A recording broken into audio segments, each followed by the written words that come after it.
안녕하세요. 꿀잼인간입니다. 인종은 제11대 임금인 중종과 장경하고 윤씨 사이에서 태어났습니다. 당시 중종에게는 맏아들이 복성군이 있었지만 그의 어머니는 후궁 경비 박씨였습니다. 조선시대에는 적자와 서자 간의 차별이 있었기 때문에 당연히 적자인 인종이 세자로 책봉됩니다. 하지만 불행히도 어머니인 장경하우는 인종을 낳은 지 불과 7일 만에 산후병으로 세상을 뗍니다.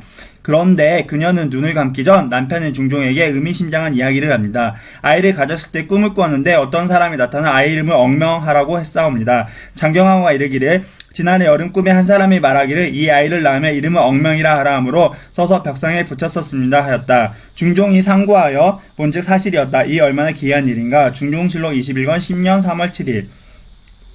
그러면서 반드시 아이 이름을 억으로 지어달라고 부탁합니다. 하지만 당시 억이 들어간 이름은 매우 많았습니다. 그런데 임금의 이름 아무거나 쓸 수 없잖아요. 다른 사람들이 함부로 말하거나 쓸 수 없는 게 바로 임금 이름이 더 까다롭죠. 그래서 인종의 이름도 원래는 이억이었지만 왕세자로 책봉되던 6세 때 2호로 개명하게 됩니다. 인종은 3세 때부터 책을 읽어 신동소리를 듣습니다. 당연히 아버지 중종은 너무 기쁜 나머지 인종의 유모에게 큰 상을 내립니다.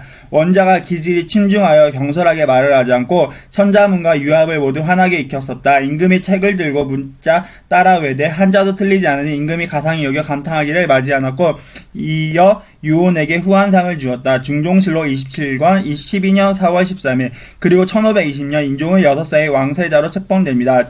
또한 1522년 8세의 나이에 성균관에 입학한 후 30세의 왕이 오를 때까지 24년 동안 세자 수업을 받습니다. 하지만 이렇게 완벽한 왕세자에게도 결핍이 있었으니 바로 외로움이었습니다. 어머니가 너무 일찍 세상을 떴으니까요. 특히 세자에게 어머니가 없다는 건 든든한 정치적 후견인이 없다는 뜻이죠.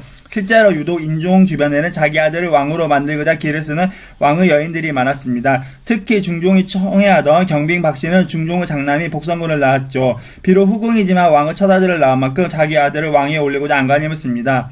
1527년 2월 29일 세자의 생일날 세자가 머무는 동궁뜰에서 끔찍한 것이 발견됩니다. 쥐 한 마리가 입, 눈, 귀가 모두 불탄 끔찍한 모습으로 나무에 매달려 있었던 겁니다. 세자는 쥐였습니다. 따라서 동궁뜰에 불에 탄 쥐가 매달려 있다는 건 세자를 저주한 거로 해석됩니다. 게다가 그 옆에 세자의 생년월일과 세자를 저주하는 내용이 쓰여진 종이가 함께 있었습니다.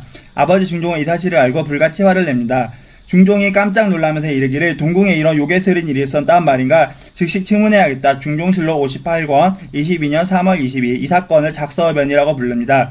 불사를 자, 지서 말 그대로 집을 불태울 변이라는 뜻이죠. 당시 범인은 잡히지 않았습니다. 하지만 궁궐 사람들은 모두 경빈 박씨를 의심합니다. 평소에 그녀만큼 세자의 자리를 노린 사람 없었으니까요. 물론 정확한 물증은 없었습니다. 하지만 심증이 워낙 강력한지라 그녀는 체포되었고 신문을 받습니다. 결국 이 해괴한 사건을 주모자는 경빈 박씨와 복성건으로 밝혀졌고 그들은 패서인으로 강등되어 사약을 받습니다. 그런데 이게 웬일인가요? 진짜 범인이 따로 있었던 겁니다. 1532년 이종익의 상소에게 밝혀진 진범은 당시 검색하였던 김알로의 아들 였습니다. 경빈 박씨와 복성군 입장에서는 굉장히 억울한 일이었죠. 하지만 당시 심증만으로 그들이 범인이라 주목되었다는 건 그만큼 경빈 박씨가 세자를 헐뜯지 못해 안달나있다는 걸 증명해 줍니다. 이에 대해 일본인들은 인종 정말 훌륭한 임금이었고 재위 기간은 짧았지만 훌륭한 임금이었다고 말했습니다. 그리고 장경하우랑 중종 훌륭한 임금을 낳았다고 말하였고 그리고 경빈 박씨와